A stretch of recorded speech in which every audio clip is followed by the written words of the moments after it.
Hey, everybody, I'm Jody Vance. And I'm George-Affleck. And it is time for Winner, winner, no winning, no chicken dinner. UnSpun.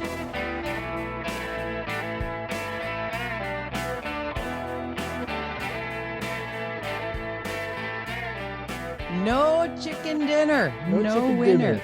No winners. No winners. Who's the winner here, George? Oh my God, this Trudeau thing this morning that broke out with this protesters cornering him at a restaurant. I mean, because yesterday, I think it was yesterday, he was speaking, saying Israel, we got to be careful about, Hamas and the Palestinians, and we need to find a solution, kind of making it look like he was sort of saying, pull off, from what's going on. And, and then he goes to a restaurant in Vancouver and the pro-Palestinians corner him, literally, corner crashed the him. Restaurant. Corner so him. This is not for cool, me, by the way. That's a whole other subject we can get into. But just on this specifically about, choosing, you can't choose all sides. Before we go to the deeper political. Okay, everybody who's not watching, we just got some balloons, which completely inappropriate. I do not know what is happening. I've literally tried every setting on the virtual. You're killing me. I'm going to figure out why, because apparently when I put hearts on my forehead too, I get hearts. There you go. It's quite interesting. And I've tried everything to stop this. It's driving. Okay, so let me go back to the serious conversation that we were having there off the top. Yeah. People who want to attack leaders, people who want to attack people online, that's one thing. My stance on that. I think online harassment should be criminal. That should come with swift and meaningful punishment. But this is an example of the rhetoric firing up people, causing it to be a thing. And then people thinking, you know what, I'm going to take it into my own hands and I'm going to go where this person is and I'm going to harass them in person. Like there needs to be some way of not just arresting and charging these people, but for these people to actually have consequences that are a deterrent for this behavior, because we're seeing it all over the planet. This is not a Canada problem. This is not a Trudeau problem. This is not even a political problem. This is a lost genome. Something's broken in society where people think they can go rushing into a restaurant or rushing into any public place and just go at someone else in this way. And this was not just one person. This was a group of people. And it's like cornering students in a university because they're Jewish. Come on. What is going on? Like, and can we put this toothpaste back in the tube? I don't think we can. I think this is just terrifying. No. So it's and having been a politician, very seldom do you get people coming and saying, good job. First of all, you weren't popular, George. Well, I mean, people don't, it's like anything. I mean, I was raised by a British mom, so compliments were never quite right. There's few and far between. That's really good, George, but but why didn't you get that other 4%? Yeah, exactly. So I'm used to that. Certainly it gave me good skills as a politician to never expect compliments. But I never got, we did get chased down the street when we were in council by protesters and had to hide. That was an experience. And I wasn't scared, but it was definitely, you could see how it could intensify. The security did a good job of keeping them away from us. So I just think this, and one of the things I've created this thing called the Campaign University, as you know, right? And part of the whole point of it's a training program and a place for, I created it because I wanted to encourage good people to run for office. I don't care where you are in the political spectrum. What I found, and this is today's example of why people do not want to run for office, because why would I want to be chased in at a restaurant or harassed in public, and I'm just doing public service? Why would I I'm not a movie star. I'm not getting rich off this. I'm just trying to give back to my community, which most politicians are. I know you may think they're not, and you may not agree with them, but majority of people I have ever met in politics are really doing it for the right reasons. And to disagree with them politically is one thing, but to charge after them in a restaurant or harass them in an elevator like Chrystia Freeland was last year in Alberta, these are this is not cool. And it's scaring off great people running for office, which is kind of what I'm trying to encourage because I want democracy to work. And with for democracy to work, you need to stop letting idiots run for office and do stupid things, which there are a lot of examples of that in the world, not naming any names, but let's just say there's a lot of, I mean, in America, there was fist fights breaking out in government. I mean, literally fist fights happening in America in office. This is craziness. Like, it's crazy going on. We saw a senator in a hearing yesterday. I don't know if you saw this one, but we saw a senator in a hearing yesterday going, "You want to go? Let's go." Yeah, you want to go outside in the parking lot. And Bernie Sanders like, "Sit down. You're a senator." And he's like, "Well, I'm from Iowa. You can't take the Iowa boy out of." It's like, come on. But maybe he was so intimidated or so being harassed, by, I don't know, this is the thing. And things happen in office, and you have the question period, you have this silliness that happens. And of course you can disagree with that. And public, in the case of city councils, come and they're really quite close to you. Where I sat in city council, I was right there beside the people. Like they could touch me, as far as, they could reach out to me and it's fine. But they got intense and they could tell us what they think, and that was fine. That's different though. Like public discourse, like debate, discourse, and even frustration with the process is totally allowed. Listen, George, you and I have lots of people who don't agree with us. Lots of people who don't agree with us who listen every week and yell at their radio or yell at their TV screen or yell at their phone while they're listening to this. And that's healthy. They can disagree. We can disagree. We often disagree and still get along. That's what's lost here. It's like, you need to pick a side. And if you're not on my side, then you don't deserve to be comfortable and safe and secure and fed and warm. Like, it's just this whole concept of wiping another off the face of the planet, which, by the way, is the point that people are now really trying to hammer home in the conflict in the Middle East, to like just shift it back there, because the sides that are being taken here, and you and I have gently weighed in because we're definitely not experts on what's happening here, but the whole world should agree that what Hamas did on October 7th is not okay on any spectrum, any level. And to see LGBTQ2 plus people marching with pro-Palestinian signs clearly don't understand. They've picked a side that would, if they lived in Gaza, they'd be jailed, if not killed.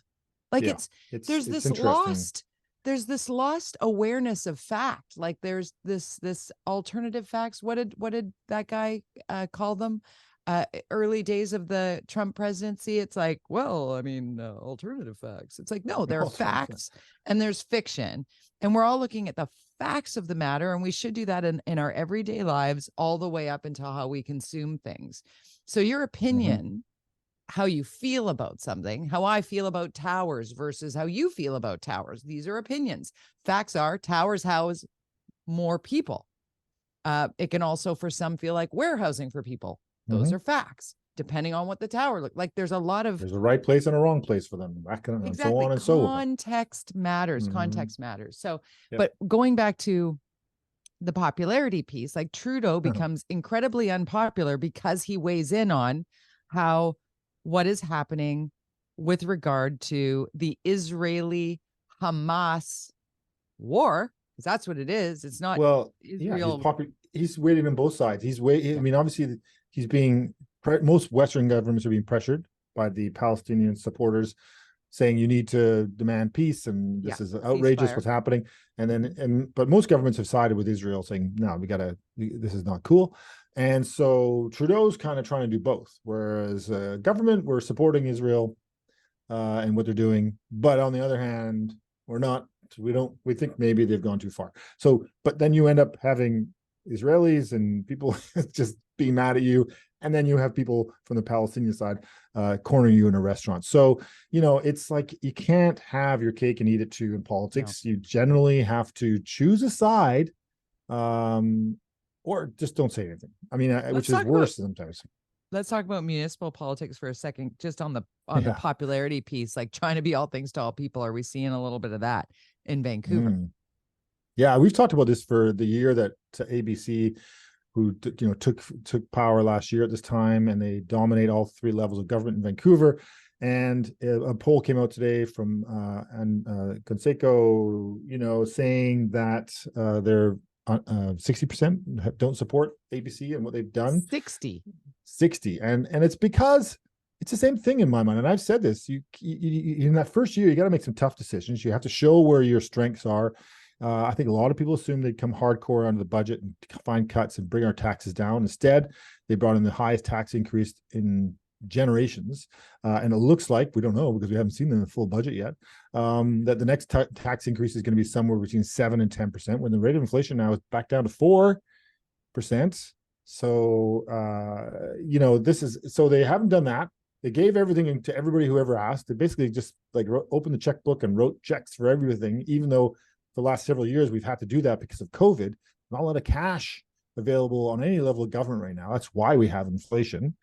We talked about that way back at the beginning of COVID, and I said all this money spending is going to lead to huge inflation, because when you print money, you create inflation in the future. So the thing is, here we have now, we're a year and they got 3 years left. They got time to turn things around, but they don't have a lot of money to turn things around. They didn't do those cuts and those hard ass things in the beginning, and now they have nowhere to go unless suddenly the economy switches over and we become massively affluent again and all this cash starts rolling in. I don't see that happening. The prediction for 2024 is a recession, full recession. Things not getting back till late 2025. The next election is 2026. So you're looking at a 2-year downturn in a time when a party should be building itself up and they have nowhere to go. And so it's going to be interesting. And I saw that the Team Party submitted a application to Elections BC. This is the party that ran against ABC in Vancouver, about some discrepancies. Colleen Hardwick, right? Yeah, Colleen Hardwick and Bill Thielman, well-known political pundit and NDPer, have filed an application to BC Elections BC about some questionable financing regulation misses on their disclosure statement. So, okay, now you've got a party who sees an opportunity because I would say, Bill's on that party. I see them as somewhat right of center, but they would argue with me on that. But I would say them as fiscal conservatives team. And then you have One City, who is getting funded by all the unions and all those groups, major funding. They've come out clearly, all those funders, that they're not going to support anybody else but One City. We're talking a lot of money for One City for the next election. Who's the leader of One City? Well, it'll be Christine Boyle. I think she's not saying it, but they're making it clear they want her. I was just setting you up there to, Yeah. So you'll have Christine Boyle versus Ken Sim if he decides to run again, and probably a third party that will split the right. And so there's a good chance that Christine Boyle could win the next election because of ABC's unwillingness to do some tough decisions that people were expecting from a party that is considered, center, right of center. Like what? Cuts to some of the, programs that are ridiculous at City Hall. All the money that goes into, like what? The environmental stuff, for example. We don't even know how much money. I mean, I'm not saying it's bad. The environment stuff's important, but what role does the city play in this, right? And how much money is being spent, which is now managed out of the city manager's office? It's millions and millions and millions of dollars. I think I would peg it around $40 to $50 million is being spent on what we're called the greenest city initiatives, and they have not cut those things at all. I would say the housing. How do you cut those things? Just out of curiosity, because we often talk about how the mayor goes in thinking, I'm going to do all these things. And then you get into office and you realize I can't actually do most of those things. Like, can the mayor cut those things, or does it have to be a consensus in council? Therefore, because ABC does have a majority in council, they could make this happen pretty easily and swiftly. Oh, yeah.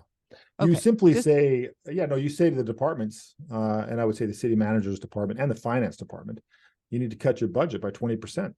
And where are you going to find that? What are the things that you can get rid of? And here's where we will support you as a council.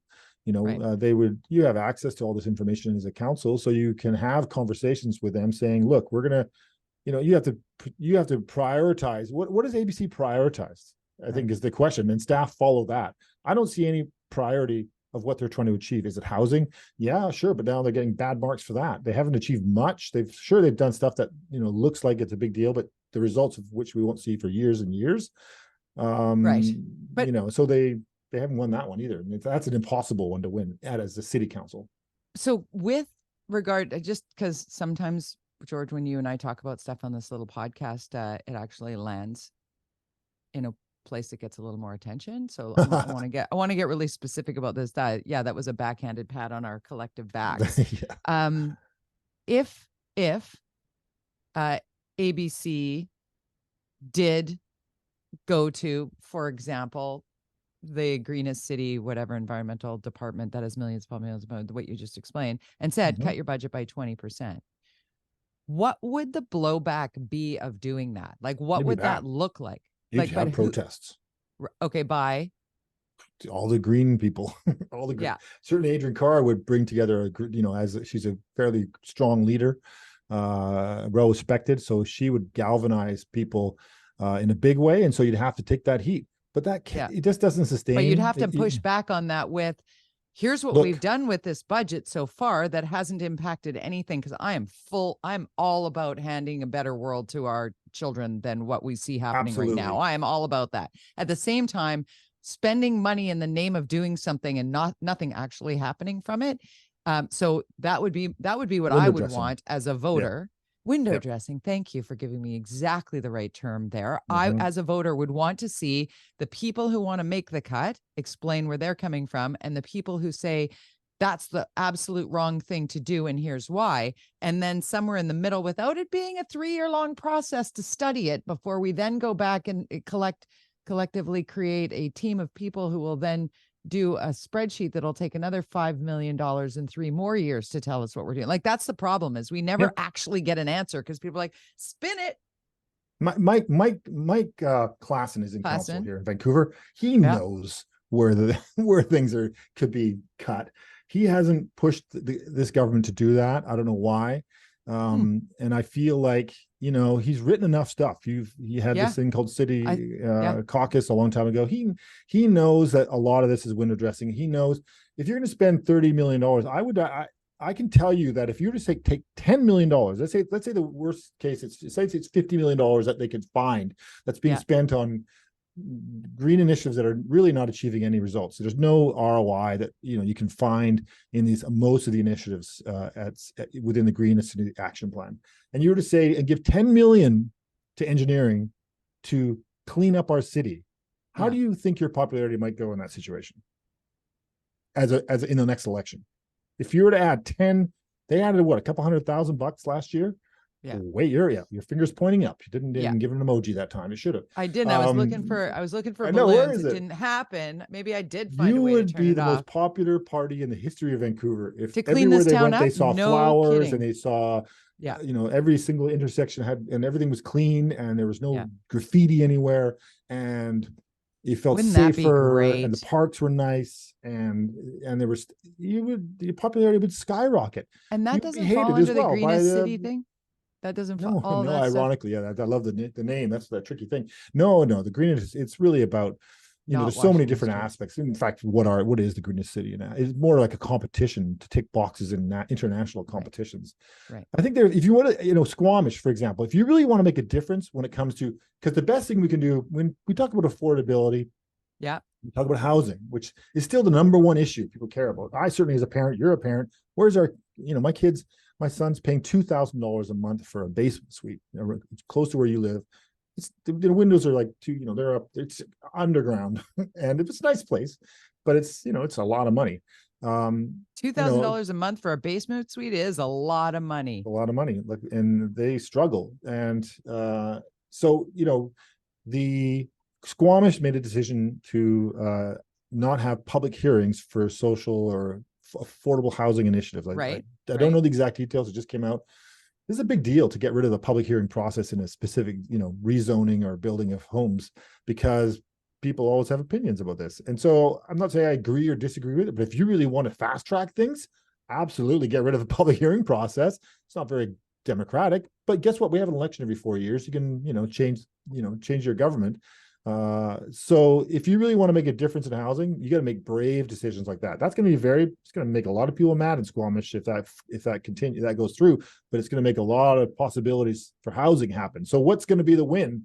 for those politicians that make that tough decision to get rid of something in order to do this other thing. And again, I haven't seen anything that's been of that like in Vancouver this past year that has made me really go, wow, they're really making a difference. They have done some things that are impressive, but they're kind of like too in the weeds for people. Well, the whole 1 week, 1 month, 1 year, that permitting thing that nobody is saying is actually working. The discussions like we need to upzone all of Shaughnessy. Okay. Yeah, that's today. Yeah. But none of that is going to make for affordable housing. A Shaughnessy apartment is not going to be a $500 a month studio apartment. No, this is a PR initiative by Christine Boyle. That's an unfortunate PR initiative by Christine Boyle, because I think the want for housing shouldn't be, cluttered by things that young people, frankly, people that don't really engage in municipal politics, people who are trying to catch up on what's going on, would say, of course we need to upzone all of Shaughnessy. Let's get the mansion, get the white people, whatever it is, because it is white mansion people, But I go back to what you said on this podcast. I don't know how many episodes in are we? I think might have been episode 1, 234 weeks ago. You said, you know what would help? Because we were talking about Oppenheimer Park. You said what would help is to take land that the city already owns and put housing on it. Yeah. You don't need permitting and and public hearing and yada on the property that the city already owns, and why can't the city be its own? Why can't the city be its own developer? Hire people, build the landowner. Things. Absolutely. Right? We don't even know. We don't even have an inventory of the land that you can see publicly of what's available. And not only that, though, you think, okay, Shaughnessy, we went through a whole process when I was there of Shaughnessy, and we did upzone Shaughnessy. There is a significant amount of upzoning and ability to have multiple units on those sites. People just choose not to do it. Right. This is the challenge, is and Colleen Hardwick and team kind of talked about this. They would talk about how there is zoning in place. We don't need to add more zoning in the city. And it was seen as quite a negative. And it's true, kind of. But the problem is, and it's true, is that the process is flawed. You have all this zoning and all this stuff that's approved across the city. You can do basement suites in anywhere you want in Vancouver. That was already allowed. You can do laneway houses anywhere in Vancouver if you want and you can afford it. But the problem is you spend $100,000 on fees to get a laneway house. So why would you do it? This is the problem, not about zoning and not about changing Shaughnessy. You just go to East Vancouver and look at every single Vancouver special that's already pretty much pre-zoned to be built on with multiple units. If you just go and apply, you can get it. But going and applying takes you 4 years. Yeah, it costs and costs. And by the way, while you're waiting, you're going to pay highest and best use property tax and plus and also and blah, blah, blah. Yeah. And if nobody's living in there, you have to pay the empty homes tax. But you can have somebody live there because you can't evict them because the province will let you evict anybody anymore. And yet the province, on the other hand, is going, we're taking over this file. We're going to make upzoning happen across the region.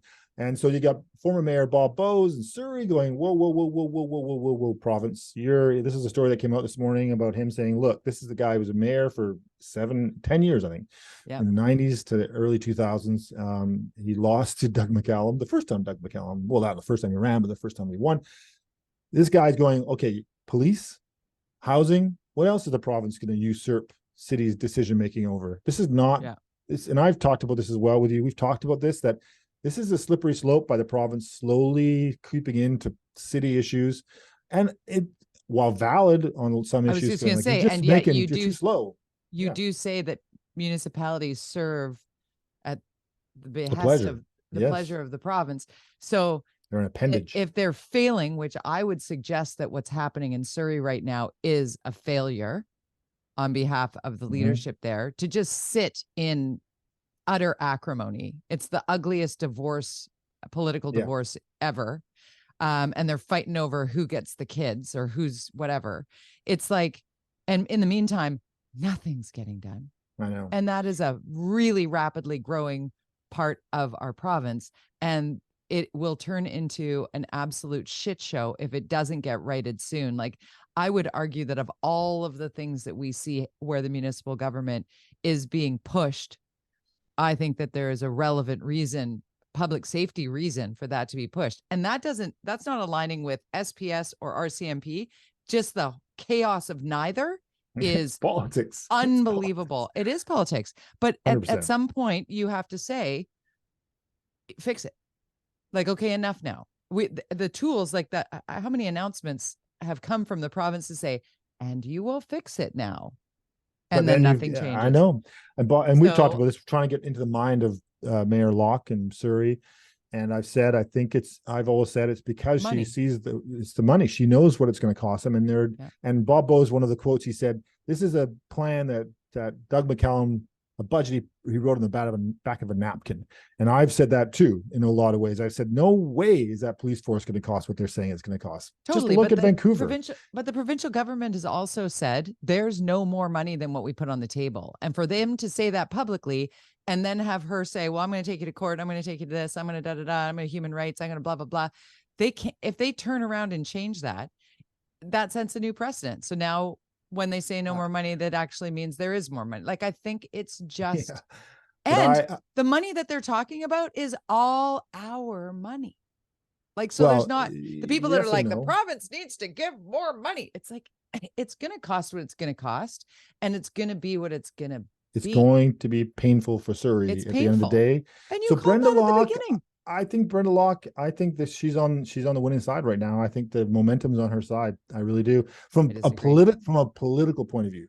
Yeah. Not a logical point of view. From a logic and public safety and leadership point of view, I think the way she is governing, the way she is doing this is toxic to municipal governments across the province, if not the country. I think that sitting as the chair of the police board and then refusing to move forward on the recommendations of that board is toxic to the community, period. I'm not in politics. And what you said off the top about this is why people don't go into politics. When people come to me and say, Jody, you'd be a great city councilor, you should get into politics. I'm like, you could literally not pay me enough.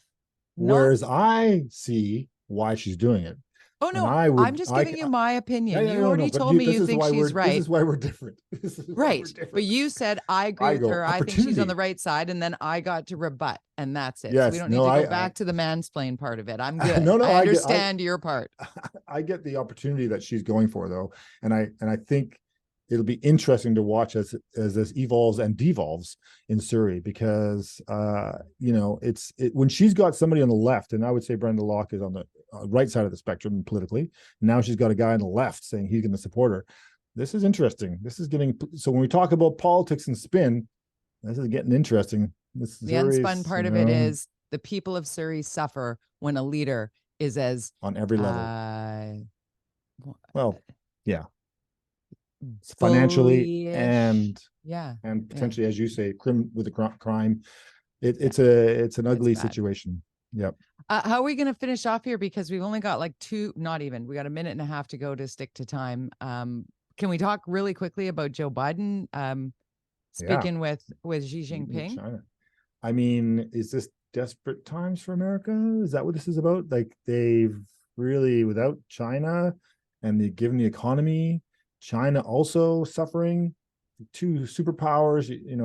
I think China's going, Russia, yeah, they're good, but we don't make as much money out of Russia as we do out of America. We kind of need America. There's no way he would have met otherwise. And so we have these two leaders knowing economically right now, when and especially with two wars happening, that China is iffy on where they stand on that. If maybe they're not iffy, but they certainly aren't aligned, and they're funding the wrong side in our minds, probably. And America's on the other side. So beyond that stuff, economically, both of them need the cash. They need ways to help each other through what is going to be, as I mentioned earlier, a crappy couple of years ahead for us as we all struggle. Certainly me as a small business owner, you as a freelancer, we feel it. We feel this when you're out there and you're not a paid staff person and you don't have to worry about where your paycheck comes from. but if you worry and how you're out there grinding it like Jody and I do, there's a problem out there. Yeah, it is. And as you forecasted with outright recession sort of being predicted, we're arching our way into it. Sorry for people listening on earbuds, but there's really no way to explain the feeling of, coming into COVID, we were all like, oh God, what does this mean? And then we're like, oh, actually it's okay because of all the injection of cash. And then now it's come up in time and everything slows to a crawl. I definitely am being more mindful about the way I spend my money and what my plans are. I for years found myself very fortunate to be able to go into a grocery store and just buy what I need. And now I go into the grocery store and buy what I can afford. And that's different. That one bag of groceries used to be 4. Yeah, it's wild. So everybody's feeling it in their own way. And certainly you and I can look at each other and know that we are very fortunate and even in our current positions that are stressful, that the people who were living paycheck to paycheck before this all started are struggling incredibly. And I think that brings us back to what the federal government, provincial government, and municipal government should be paying attention to is the fact that the food bank use has gone up 200%, right? Like it's tough times for people. And if the current governments across the board don't really try and give some relief to those who need it most, there's going to be a serious, you point out all the time, George, the pendulum will swing all the way the other way. Mm-hmm. So there you go. Is that a positive note, Tina? No. How do we lighten up things? How do you find Christmas is coming? Affleck? Oh God, no thanks. The songs were already being played this morning on the way to school. Twitter. Oh gosh, chocolate commercials. Brad Pitt selling coffee I'm okay with though, oddly. You can find George on his Twitter at George_Affleck. I am at Jody Vance. The Campaign U, where can people find out more about Campaign University? Because I think this is really cool. Yeah, the campaignuniversity.com. Okay, thecampaignuniversity.com. Say goodbye, George. It was nice arguing with you today on UnSpun. Bye-bye.